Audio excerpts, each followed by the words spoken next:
Watch the other part of that other live. I hope that it's still showing on my page. I'm losing service because I'm in a parking garage right now, so service down here is completely and utterly terrible.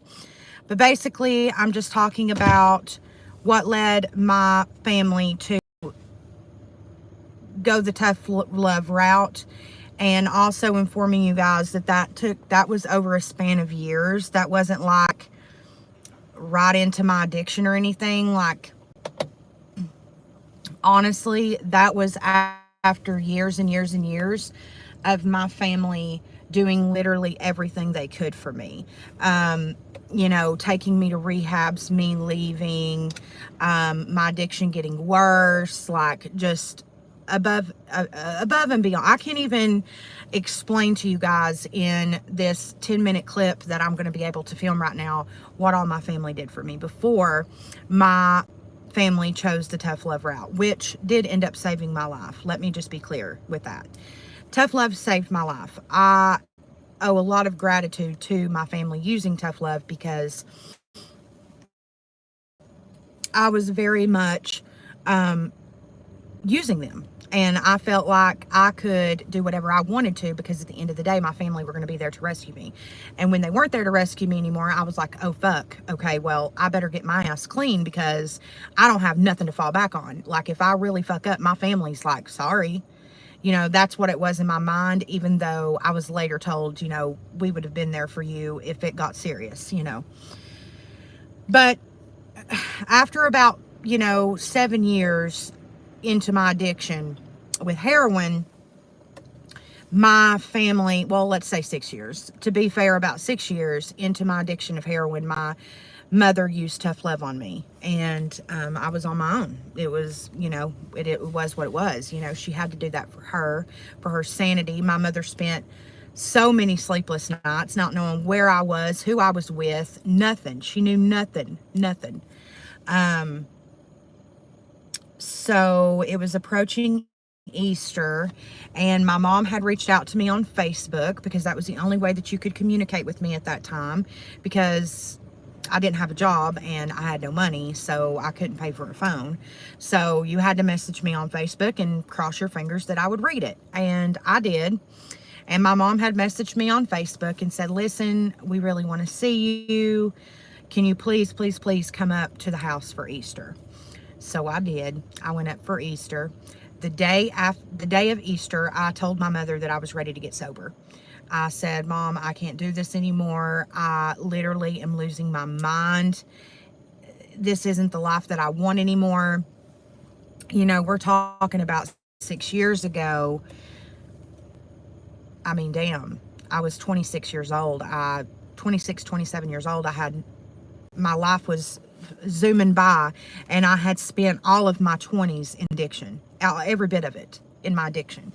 And I told my mom I was just over it. I was done. And she didn't believe me. I left my mom's house on that Easter Sunday thinking, I really am on my own. Like, my family really has, like, tough love. Like, it's happened. And I was so upset, and this isn't an excuse. I was adult, and I went back to the hotel that I was staying in night to night, and was sitting on the toilet using, like, literally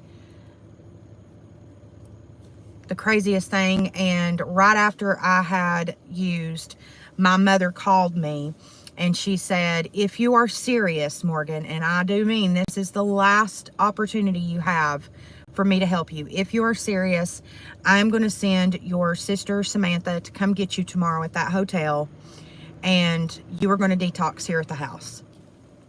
I said, yes, please. The next day, I used for the last time. I used a lot of heroin.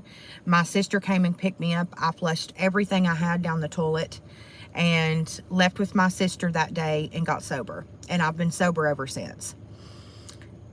Was it easy? Fuck no. It was the hardest thing I've ever fucking had to do. I literally shit myself one night. It was terrible. It was absolutely terrible. My mother had no idea what she was getting in for because she had never seen anything like what she was about to see. She, you know, of course, a parent doesn't want to see their child uncomfortable and miserable the way I was. I was so uncomfortable and miserable. And then after I got clean was when the teeth situation started to happen.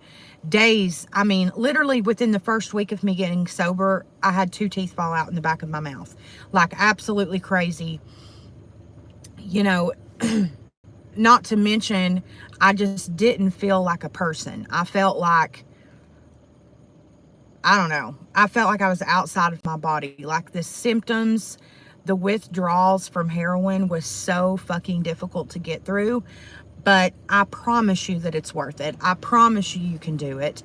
I promise you that it's so fucking worth it. And there is absolutely no shade to my family for what they chose to do. That was for their mental health and for their sanity. And I not only appreciate what they did, I respect what they did. And I want you guys to understand, until you've been in this situation, until you've rode in this boat, you can't comment on it, because you really don't understand what families of addicts go through.